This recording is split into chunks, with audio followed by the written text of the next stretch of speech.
Y oro, Señor, para que en esta mañana dispongas nuestros corazones para atesorar la riqueza de tu palabra en Cristo Jesús. Amén. Bueno, mis hermanos, pueden sentarse.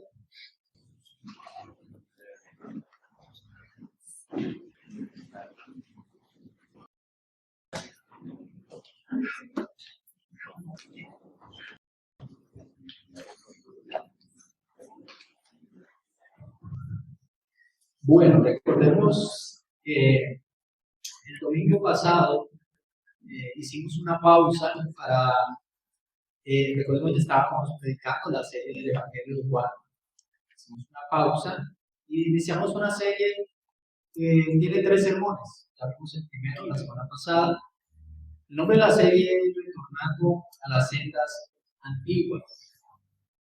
No queremos simplemente recordar una fecha histórica, queremos recuperar el corazón de la Reforma Protestante y queremos vivir conforme a lo que la Reforma impulsó. Estamos haciendo esta serie, hermanos, solo porque en octubre las iglesias reformadas celebramos la Reforma. Lo hacemos porque creemos que lo que encendió aquel movimiento no fue una tradición, fue un despertar espiritual cuando la iglesia volvió a Cristo y a su palabra. Hace una semana nosotros hablamos de sola escritura y dijimos algo que vale la pena repetir. Y es que la Biblia no fue dada para que adorne los altares. La Biblia fue dada para que gobierne nuestras vidas. Recordemos que antes de la Reforma, hermanos, la palabra de Dios estaba en los templos, pero no estaba en el corazón de las personas.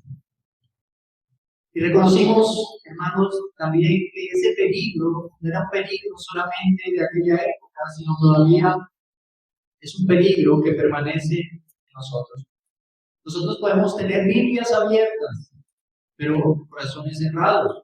Podemos escuchar muchos sermones, muchas predicaciones, prohibir con una vida de poca obediencia. Y mientras meditaba para preparar este mensaje, hermanos, pensé, ¿qué sucede cuando una iglesia realmente vuelve a la Escritura?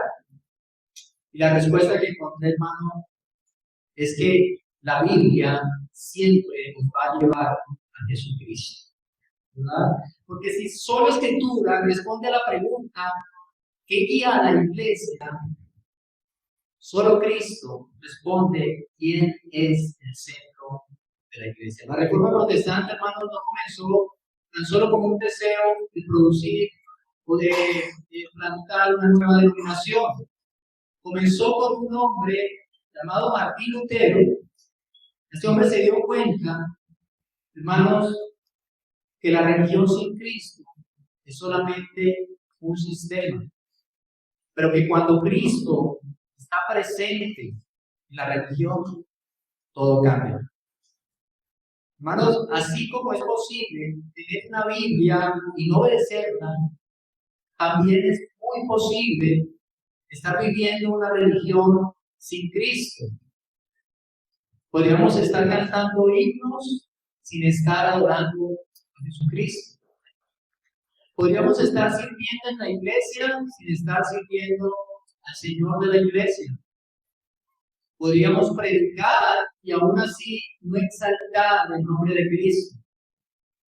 Puedes tener nombre de reformado y aún así estar reformado solo de palabras, pero no estar reformado en el corazón. Porque, hermanos, estar reformado no solamente es afirmar las doctrinas correctas. Estar reformado es vivir una vida rendida a nuestro Señor Jesucristo. Si solo Escritura fue un grito diciendo a la iglesia, regresa a la palabra, solo Cristo es un llamado que nos dice, ahora que has vuelto a la palabra, mira lo que esa palabra exalta por encima de todo. Mira a Jesucristo. Por eso hoy, hermano, no vengo tan solo a hablarte en términos teológicos. La teología es gloriosa, pero hoy vengo a hacerte un par de preguntas que quiero que respondas a lo largo de este sermón. Y es, ¿quién es Cristo para ti? ¿Cristo es el centro de tu vida? ¿O Cristo solamente es una parte de tu agenda personal? Porque, hermano, no basta con decir Cristo es el Señor. La pregunta es, ¿tú lo tratas como el Señor? No basta con confesar con nuestros labios solo Cristo. No basta, hermano, si tu corazón aún gira alrededor de ti mismo, aún gira alrededor de tus deseos, aún gira alrededor de tus planes, de tus emociones, de tus heridas, de tus logros. Ese fue el peligro que enfrentó la iglesia de Colosas en el primer siglo. Esa iglesia no negó a Jesucristo, ¿verdad? Pero colocó a Cristo junto a otras cosas. Cristo no era suficiente. Es ahí donde Pablo hace lo que nosotros necesitamos hacer hoy. Vuelve a levantar a Cristo al lugar donde siempre debe estar. Y es el centro absoluto de toda la vida cristiana. Hermanos, este sermón lo he dividido en 4 puntos. Cristo es el centro del universo. Versículos del 15 al 17. Vamos a el pasaje de hoy es Colosenses 1, del 15 al 18. Entonces iba pasando recordarles. Cristo es el centro del universo, primer punto, versículos 15 al 17. Cristo es la cabeza de la iglesia, versículo 18, primera parte. Cristo es el primogénito de los muertos, versículo 18, segunda parte.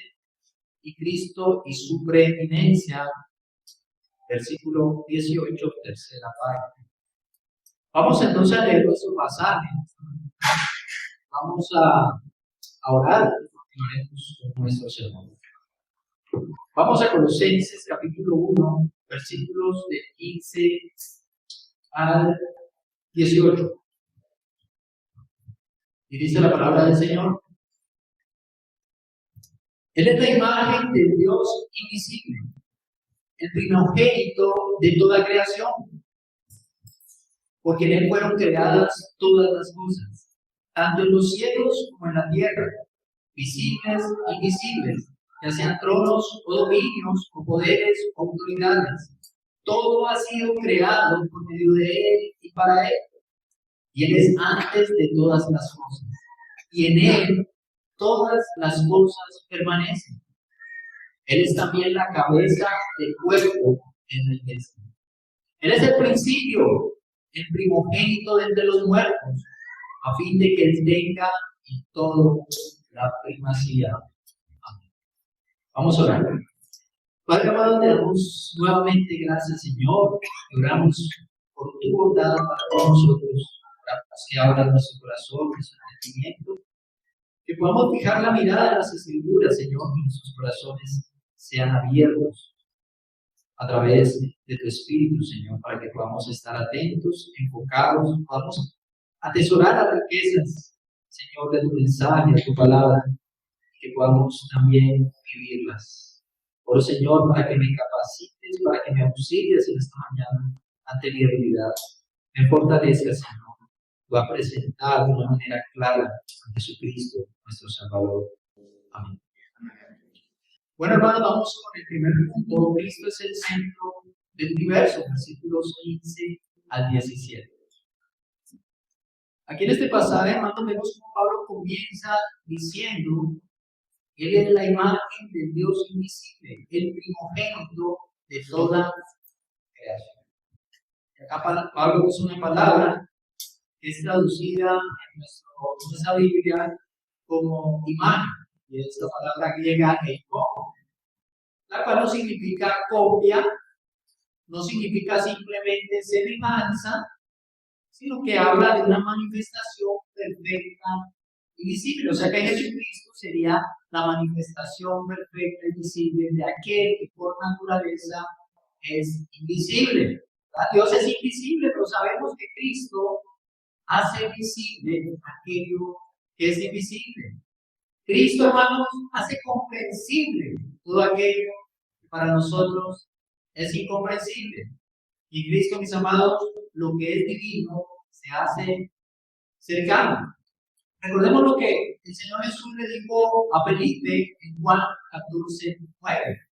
Él le dice: el que me ha visto a mí, ha visto al Padre. ¿Verdad? Y en Hebreos 1:3 dice: Él es el resplandor de su gloria y la expresión exacta de su naturaleza, y sostiene todas las cosas por la palabra de su poder.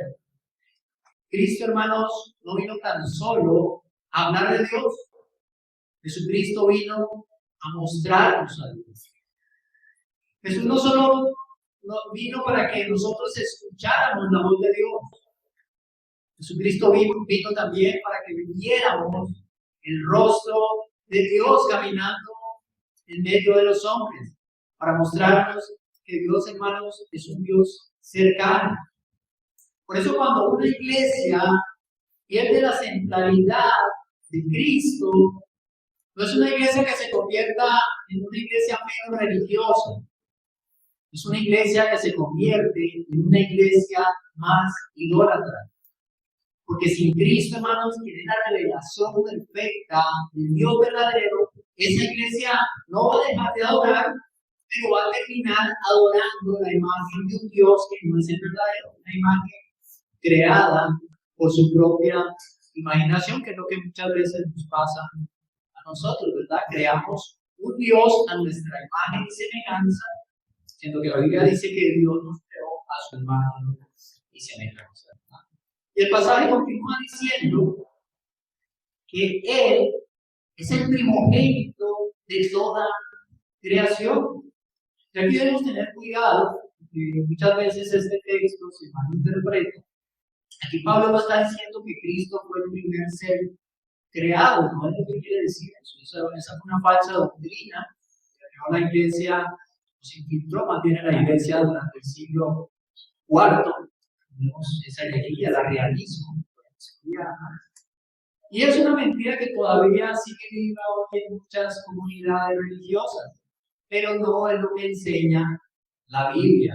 La palabra aquí, primogénito, prototokos, es una palabra griega, no está hablando de origen, está hablando de autoridad, está hablando de herencia, está hablando de dominio. En la cultura bíblica, hermanos, el primogénito no siempre era simplemente el primero que nacía, ¿verdad?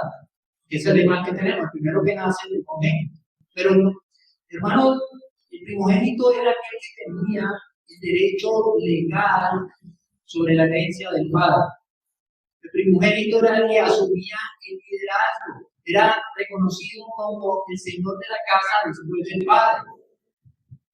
Por eso cuando, hermanos, la Biblia llama a Cristo el primogénito de toda creación, no está diciendo que Él es parte de la creación, no es lo que está diciendo.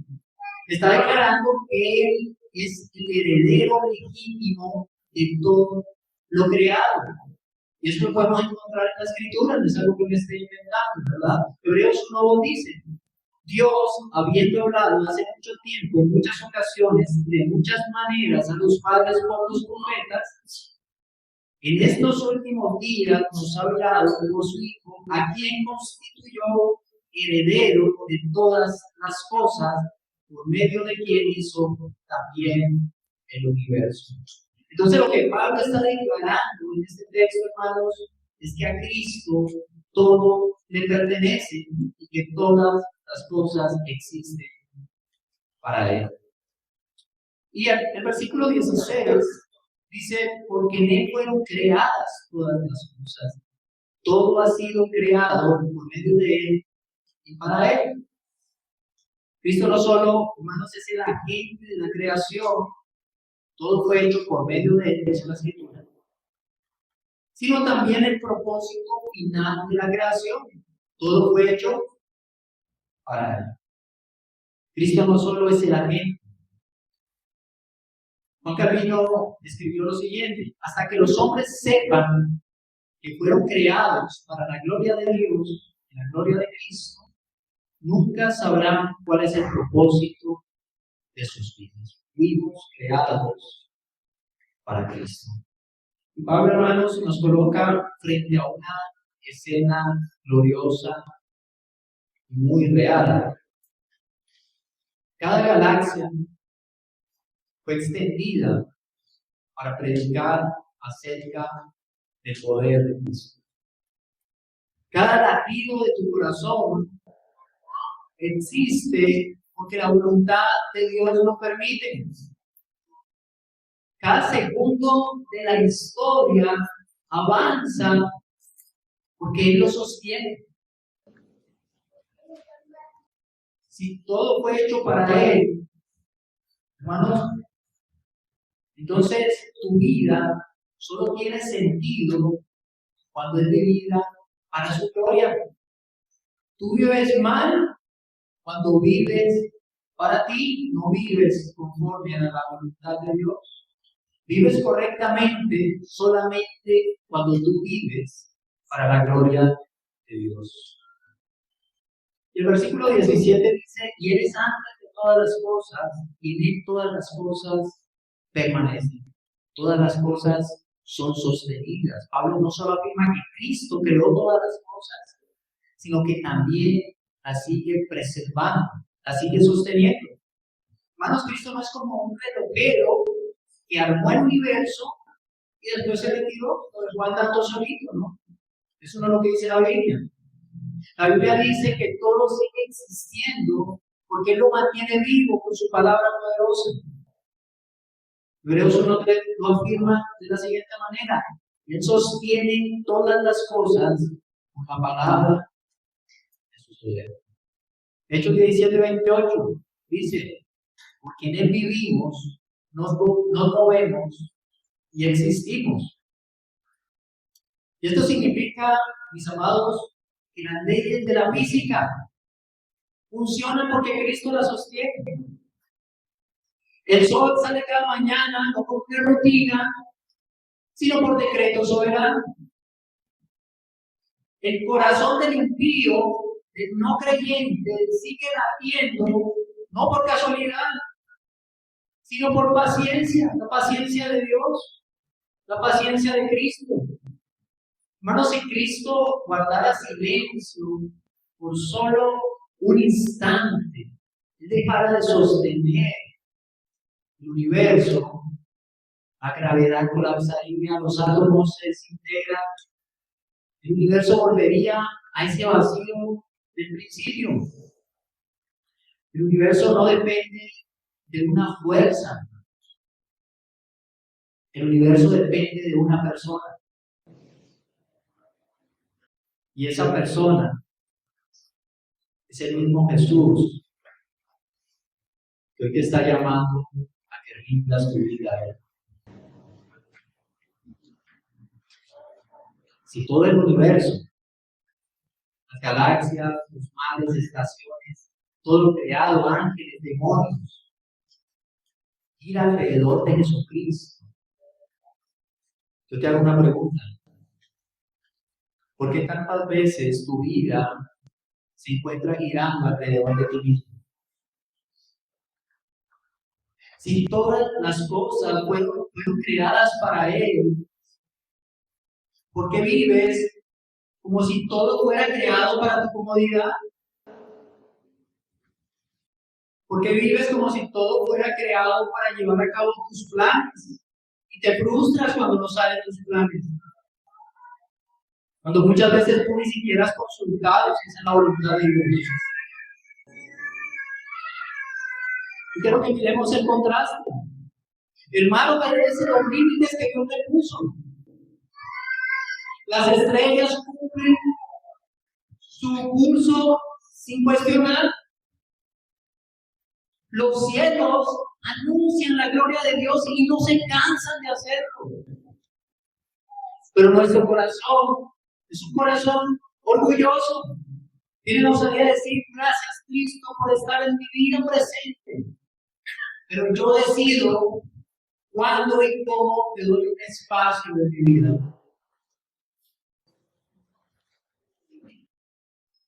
Y quiero que, hermano, sepas que pecado no es solo hacer cosas malas. Pecado también es mover a Cristo del centro de tu vida y colocarte tú en su lugar.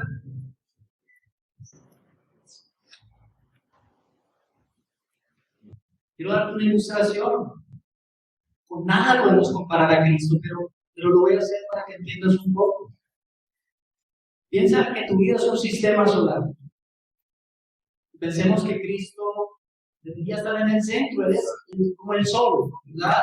El sol da calor, da sentido, da dirección, sostiene. Pero muchas veces nosotros colocamos en esa galaxia como centro nuestros sueños, nuestro orgullo, nuestras finanzas, nuestros deseos, colocamos nuestra comodidad y dejamos a Cristo orbitando alrededor de la galaxia. Nosotros colocamos el centro de nuestra vida. Sí, Cristo es como un planeta importante, pero no como el central. Hermanos, muchas veces Jesús puede estar en tu vida, pero aún así no ser el centro de tu vida. Yo te pregunto, amado hermano, ¿Cristo decide en tu vida?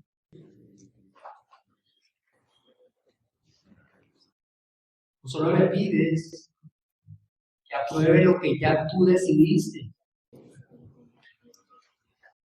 Cristo gobierna tus conversaciones. Cristo gobierna el uso de tus redes. Cristo gobierna tu dinero. ¿O solo gobierna tu asistencia a la iglesia? ¿Cristo es el eje que sostiene tu vida? ¿O es un recurso espiritual al que recurres cuando las cosas andan mal? Tenemos como el bombero, ¿verdad? Que apague los incendios si se presentan. La pregunta no es si Cristo está en tu vida. La pregunta es: ¿Cristo ocupa el centro de tu vida? Si Cristo sostiene todo el universo con su poder, ¿cómo podría la iglesia sostenerse sin Cristo? Sería absurdo pensar que la iglesia puede sostenerse, puede avanzar sin Cristo. Cristo no solamente es el Señor de la creación, el dueño del universo, también es el Señor de una nueva creación. Y eso da paso a nuestro segundo punto: Cristo como cabeza de la iglesia. Y dice el versículo 18 en su primera parte: Él es en la cabeza de la iglesia. Y después de mostrar, hermanos, que Cristo es el Señor del universo, Pablo ahora nos lleva a una verdad aún más cercana. El mismo Cristo que gobierna el universo es el mismo Cristo que gobierna a su iglesia. No estamos bajo la dirección de una institución, no estamos bajo la dirección de hombres, líderes humanos, ¿verdad?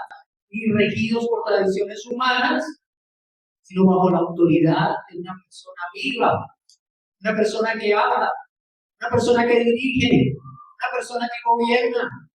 La iglesia está bajo la autoridad de Jesucristo.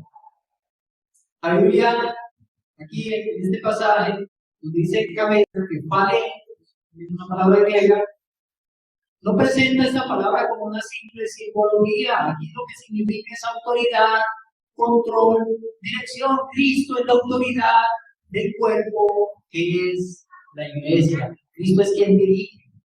Cristo es quien controla. Así como ningún músculo del cuerpo se debe mover, se puede mover más bien sin la instrucción del cerebro, de la misma manera ningún creyente debería actuar sin la dirección de Cristo.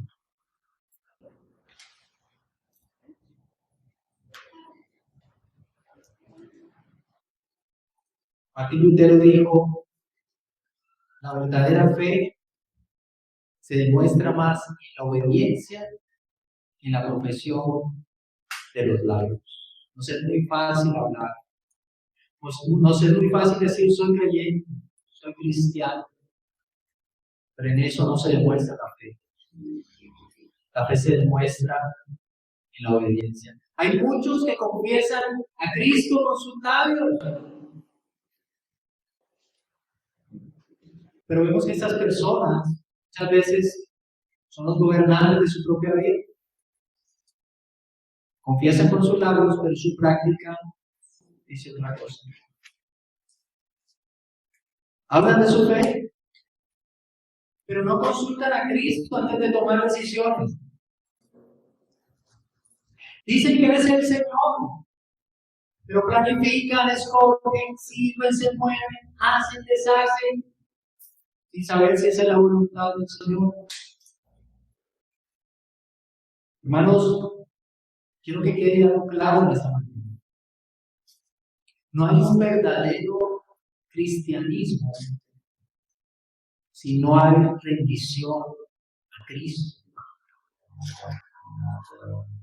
Una iglesia que no se somete a Cristo como la cabeza que es, puede tener bastante actividad, pero no es una iglesia viva. Cristo no puede ser en tu vida solamente una influencia importante. Él es la autoridad. Cristo no te está pidiendo permiso.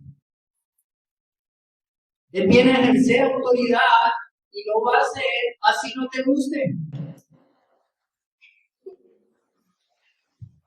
Yo quiero hablar con honestidad, hermano. Si Cristo es la cabeza, Él puede decirte no.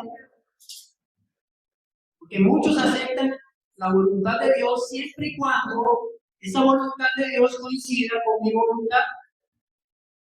Pero el verdadero discípulo obedece, aunque su carne diga, no quiero, pero obedece. Si Cristo es la cabeza, Él puede interrumpir tus planes. A veces planeamos nuestros proyectos, trazamos nuestra agenda y luego le pedimos a Cristo que bendiga lo que yo ya planeé, lo que yo ya tracé. Y eso no es obediencia. Eso es pedirle al Señor que se una a mi plan. El Señor no es quien debe unirse a tu plan. Tú debes unirte al plan del Señor. Si Cristo es la cabeza, Él puede confrontar tus emociones aunque te duelan. Pues se exalta, yo siento, yo pienso, yo quiero. Pero cuando Cristo es cabeza, mis emociones no son la última palabra, no es lo que yo quiera. Su palabra sí es lo último, la palabra de Dios. No importa que contradiga lo que yo siento. No podemos tener una obediencia selectiva. Esto sí, esto no. Aquello sí, no, hermanos, eso no es obediencia. Eso se llama negociación disfrazada de espiritualidad. Creas tus planes y ya después vas a orar cuando ya tú ni siquiera consultaste al Señor. En vez de arrancar con la oración. Hay parejas que se comprometen, no cuentan con sus pastores, ¿verdad? Y cuando llegan, quieren ya casar, cuando ni siquiera de dónde salieron, cuándo se entregaron. ¿Cómo fue eso? Pero ahora si quieren la bendición pastoral, o sea, hermano.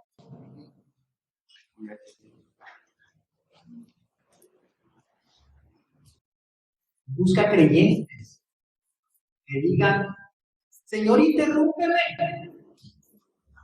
corrige, desordena mis planes no son los tuyos, gobierna sobre mi vida, aunque no me guste. Puedes orar así, puedes orar de esa manera. Y hasta aquí hemos visto a Cristo como el Señor del universo, como la cabeza de la iglesia, pero Pablo no se queda simplemente en la autoridad y en el gobierno espiritual de Cristo, ahora nos lleva más al centro del Evangelio. Y la supremacía de Cristo, hermanos, no solo se ve cuando Él crea todas las cosas, también se ve en cómo Él venció lo que más teme el hombre. ¿Qué creen que es lo que más le teme a lo que más le teme el hombre? La muerte. Y esto da paso a nuestro tercer punto. Cristo es el primogénito de los muertos.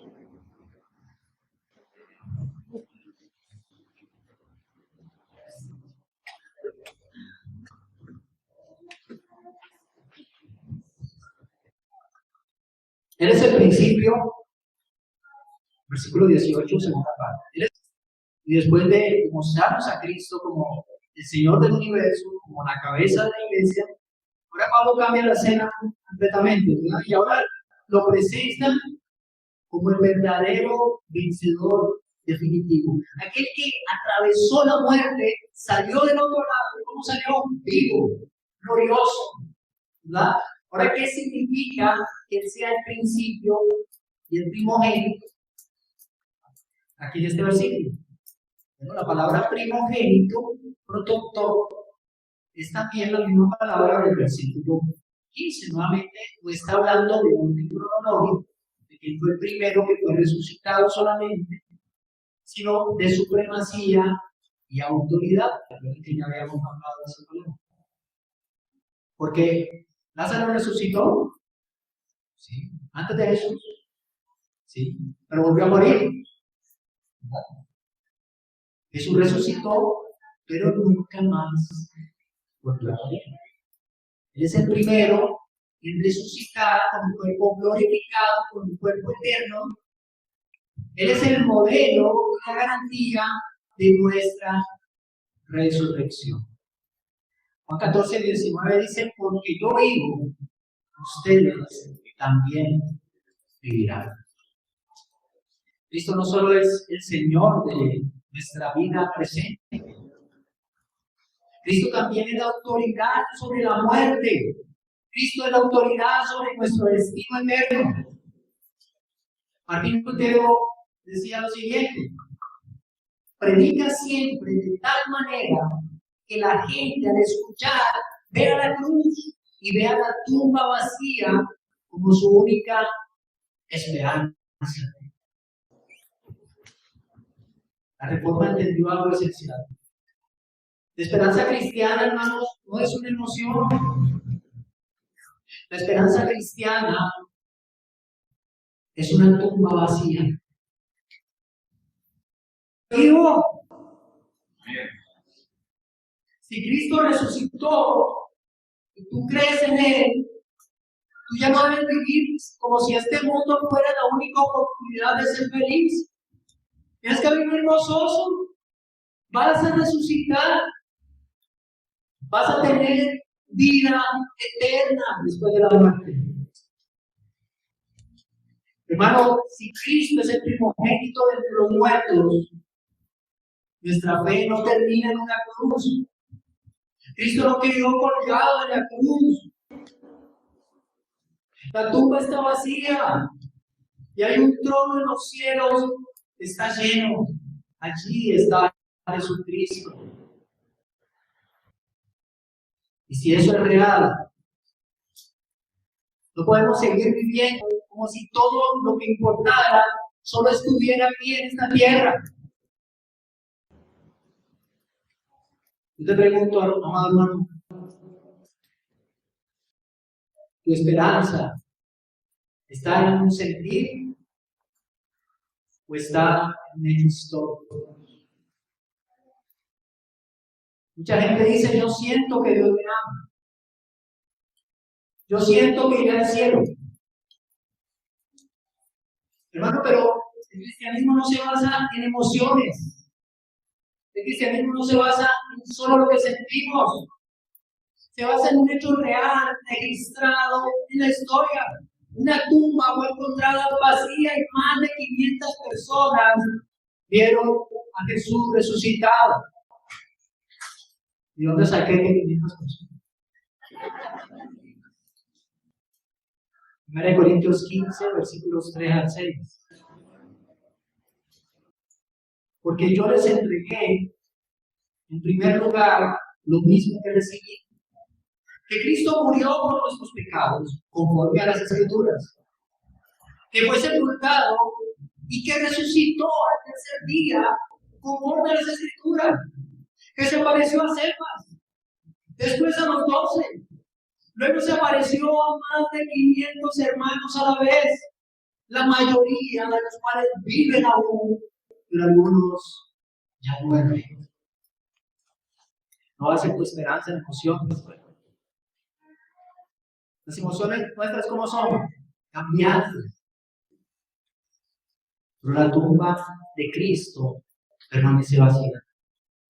Eso no cambia, porque Él está vivo. Estaremos con Él. Cuando habla del cielo, ¿cómo lo mencionas? ¿Como un sueño lejano? ¿O como alguien que ya tiene el pasaje asegurado, comprado por Cristo? Hay una diferencia en cuanto tú deseas algo o cuando tú esperas algo con certeza. Yo puedo desear un viaje, un día viajar, pero hay una actitud que cambia cuando el pasaje ya está comprado y lo tiene en el bolsillo, ¿verdad? Cristo no te ofrece una esperanza incierta. Él compró tu entrada al cielo y fue costoso con su sangre, con la sangre de Dios. ¿Vives como alguien que realmente va a resucitar? ¿O vives como alguien que quiere mejorar su vida aquí y ahora?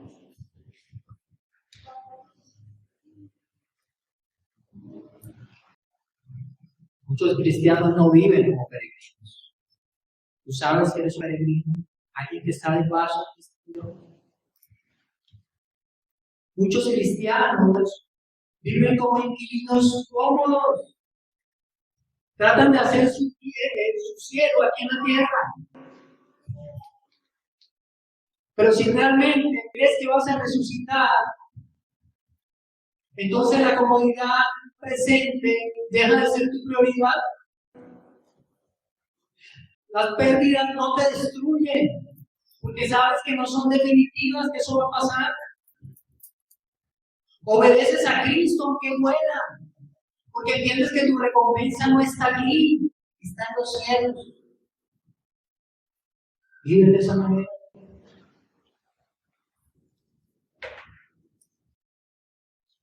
La verdadera fe en la resurrección no se nota solo en cómo nos enfrentaremos a la muerte, sino en cómo vivimos antes de morir. Si tú mañana abrieras los ojos, te encontraras frente a nuestro Señor Jesucristo, ¿cómo sería eso? ¿Te tomaría de sorpresa?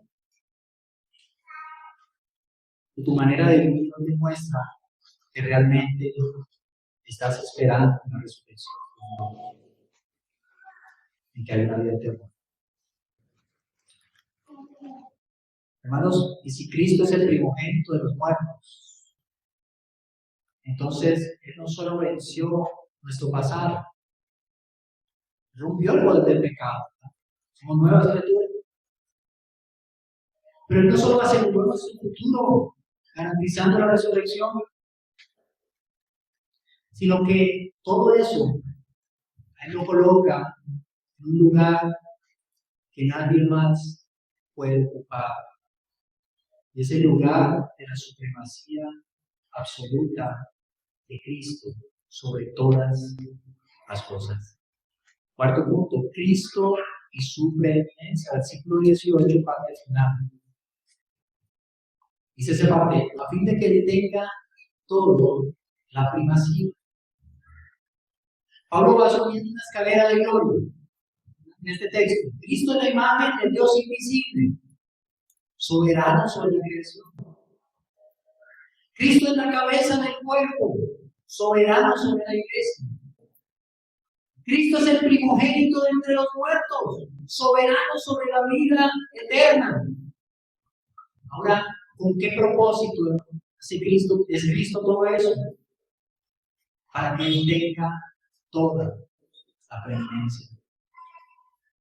La palabra primacía, lo tengo, no significa que Cristo quiere ser parte importante de tu vida.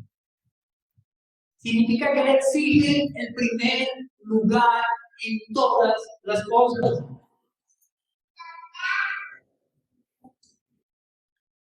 En lo que haces, en lo que piensas, en lo que deseas, en lo que temes, en lo que decides, Él debe tener el primer lugar. Esto no es un llamado a hacer a Cristo tu prioridad número uno. Porque cuando hay una lista de prioridades, esa primera prioridad, una lista puede cambiar. ¿Verdad? Cristo no quiere el primer lugar en la lista. Él reclama el trono absoluto de tu vida, sin ningún tipo de rivales. No debe haber un listado. Cristo es todo. Filipenses 1:21 dice, el apóstol Pablo expresó en ese momento, para ti el vivir es Cristo. Y muchas veces estas frases de la Escritura las vemos como frases poéticas. Pero aquí lo que Pablo está haciendo en Filipenses es una declaración de obediencia. Es una confesión que dice, mi vida solo tiene sentido si Cristo reina. Juan Calvino dijo, el corazón del hombre es una fábrica de hijos, pero Cristo no vino a negociar con ellos. Cristo vino a destronarlos. Cristo no está compitiendo con un poco de tu atención. Él viene a reinar. Imagínate a alguien diciendo, Cristo es lo más importante para mi vida. Y cuando va a elegir trabajo, el salario es quien decide, no Cristo. No importa para dónde vaya, no importa si hay iglesia bíblica, no importa. Gano el doble de lo que ganaba. A la hora de reaccionar a un conflicto, la iglesia es quien decide y no Cristo. Cristo es lo primero en mi vida. A la hora de usar las redes sociales, mi ego decide, no Cristo. Cristo es lo primero. Y a la hora de manejar el dinero, decide mi consumo y no Cristo. Eso se llama teología reformada de labios. Cristo es primero. Pero eso no es reformado. Tienes otro rey en el corazón, que no es Cristo. Puedes tener una teología preciosa. Puedes decir, soy de gloria. Y hacerlo con convicción, ¿verdad? Pero si Cristo no gobierna tu vida práctica, si Cristo no gobierna la manera en que tú vives, entonces no es tu rey. Solamente tienes una idea de alguien que admiras, te cae bien, chévere, pero no es tu rey. Porque tú haces lo que quieres. Tú tienes tu propio reino y tú eres el rey. Por eso cuando se te frustran los planes, yo vendes. Porque estropean los planes del rey. Cristo no viene para estar en tu vida. Cristo viene para reclamar tu vida. Cristo no es un invitado, Él es el dueño, Él es el creador. Amado hermano, ¿quién tiene la última palabra en tus decisiones? ¿Cristo o tu conveniencia? Muchos dicen, Cristo es mi Señor. Y decir eso no cuesta mucho. Pero cuando llega el momento de decidir relaciones, tengo que poner una relación, decidir sobre mi dinero, decidir sobre el tiempo, sobre mis amistades, no preguntamos qué dice el Señor. Buscamos lo que nos conviene. Cristo reina realmente. Y escúchalo bien. Cristo reina realmente en tu vida cuando su palabra es quien decide sobre tu vida. Cuando su palabra decide aún en momentos en que nuestra carne no quiere obedecer. Y Él no busca que siempre estemos de acuerdo. Él busca que confiemos en Él y le obedezcamos. ¿Qué gobierna tu agenda diaria? ¿El reino de los cielos? ¿El reino de Dios? ¿O tu comodidad? No es difícil cantar el domingo, pero muchas veces nuestra agenda, aparte del lunes, dice otra cosa. Y levantamos corriendo para el trabajo y no buscamos al Señor. Tenemos tiempo para revisar el celular 50 veces, pero no para abrir la Biblia con reverencia al menos una página al día.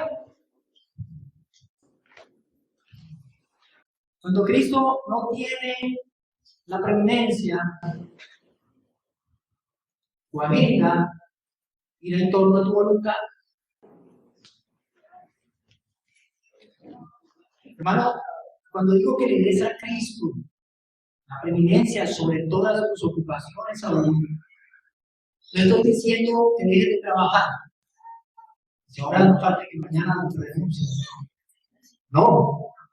Estoy diciendo que no seamos responsables de nuestros deberes. Significa que todo lo que hagamos debemos hacerlo para la gloria de Dios.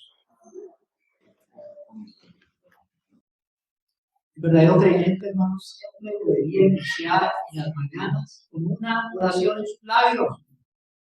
Señor, ¿cómo puedo agradarte hoy?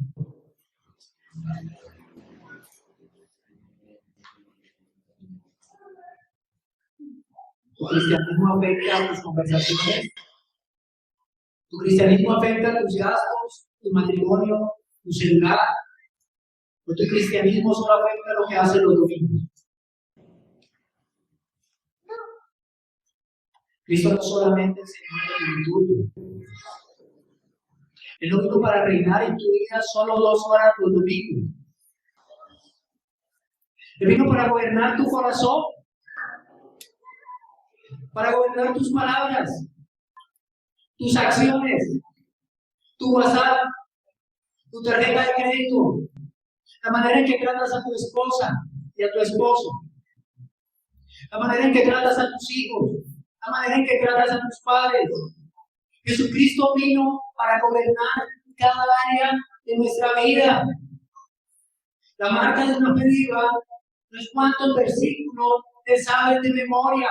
Eso no es fe viva.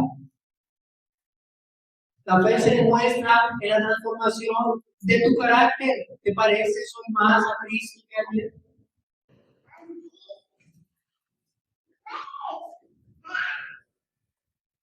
La reforma no se celebra solo con himnos, sino doctrina. Se celebra cuando Cristo reina en lo privado, donde nadie me ve. Allí te das cuenta si eres un cristiano reformado, si eres un cristiano verdadero. Donde nadie te ve.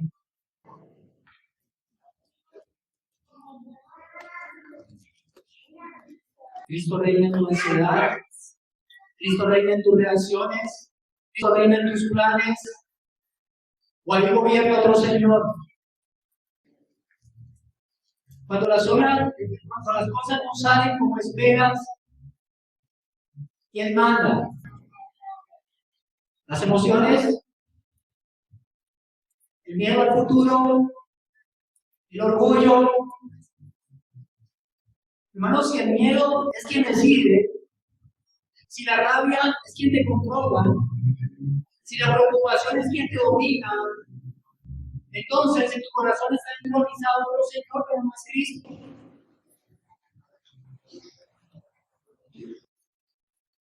La preeminencia de Cristo se revela cuando incluso en las lágrimas, en la incertidumbre, el alma dice: Señor, no entiendo lo que sucede, no lo sé, pero me someto a ti porque confío en ti. Sé que tú estás en el trono, que tú gobiernas.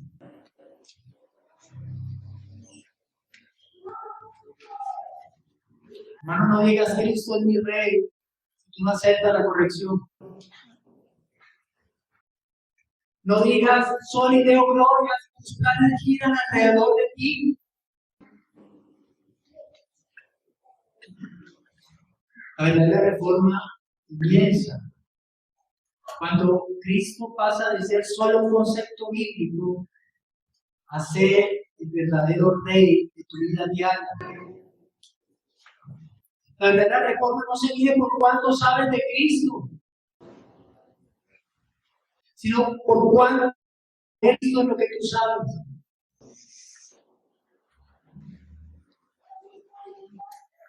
Hemos visto su gloria en la creación.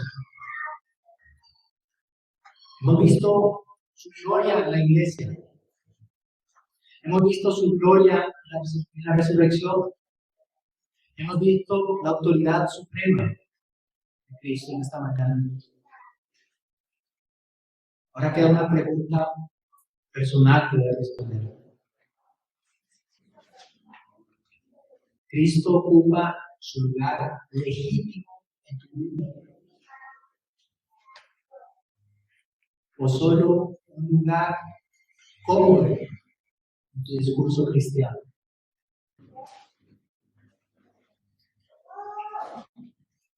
Para concluir, hermanos, en este pasaje que hemos explorado en esta mañana, Pablo no describe a Cristo como una teoría para admirar. Él está describiendo a Cristo como el Rey.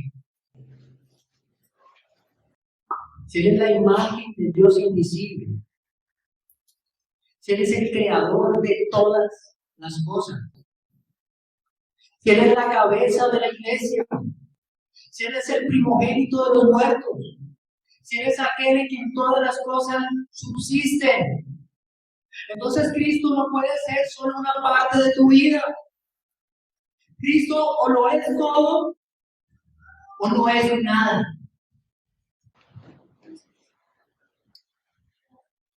Yo te pregunto, ¿en qué área de tu vida Cristo todavía no tiene dominio? ¿Qué decisiones sigues tomando sin consultar su palabra? ¿Qué rincón de tu corazón está ocupado por otro rey? ¿Tu comodidad, tu imagen, tu orgullo? La reforma no comenzó en una catedral, no comenzó en Wittenberg, comenzó en un corazón que dijo: solo Cristo basta, solo Cristo es suficiente. Hermano, no necesitas una experiencia mística.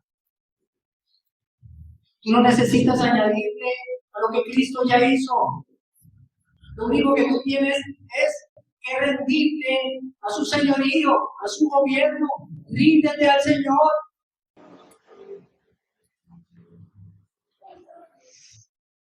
¿Has llamado a Cristo Señor con los labios, pero no con tus decisiones? ¿Has buscado más tu voluntad que la voluntad de Dios? ¿Has pedido su bendición, pero no su gobierno? Entonces te animo a que desde hoy dediques cada área de tu vida a tu Rey. Arrepiéntete. Eso es cristianismo. Una vida de constante arrepentimiento y fe.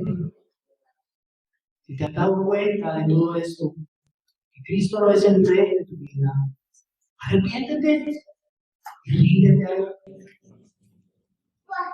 Escucha esto: cuando Cristo venga, Cristo te da libertad, Cristo te restaura, Cristo te sana, Cristo te da descanso. El mundo te dice: haz lo que quieras y serás libre. Pero nos quedamos vacíos. Pero Cristo dice: ríndete a mí. Y a mí es donde vas a encontrar verdadera vida. Por eso, hermano, no salgas de aquí diciendo: tengo que esforzarme más para que Cristo sea Señor. No. Estás diciendo: Cristo ya es Señor. Y su gracia te capacita para vivir rendido a Él. No es en tus fuerzas. Tienes al Santo Espíritu de Dios morando dentro de ti. Esta semana, cuando venga la tentación, cuando venga sobre tu vida la ansiedad, cuando venga la duda, cuando venga el orgullo, proclama con fe: yo no camino solo, camino bajo el gobierno de un Rey que me ama, un Rey que murió por mí.